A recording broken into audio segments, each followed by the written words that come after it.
حکومت کی توانائی پالیسی کے تحت 2024 تا 2032 نیشنل گرڈ میں پانی، سولر، تھر، کوئلہ اور ہوا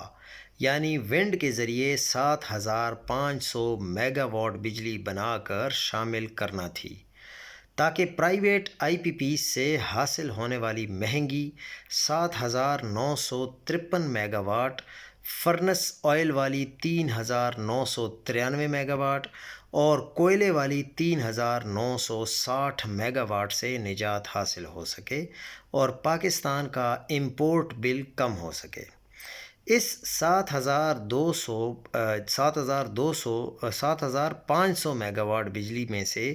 4,000 میگا واٹ بجلی سولر پاور کے 5 بڑوں منصوبوں سے حاصل ہونا تھی۔ ان منصوبوں میں شامل ہیں لیا سولر پارک 1,200 میگا واٹ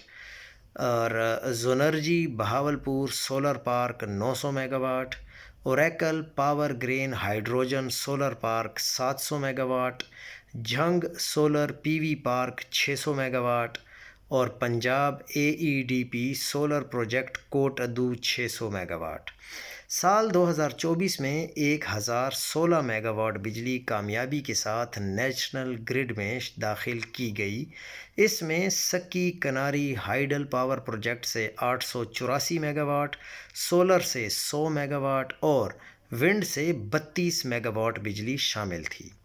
سال 2025 کے پہلے 10 ماہ میں 1,667 میگا واٹ مزید بجلی نیشنل گرڈ میں داخل کی گئی۔ یہ تمام کی تمام بجلی سولر نیٹ مانیٹرنگ کی بدولت حاصل ہوئی ہے، لیکن اب حکومت جو اقدامات کر رہی ہے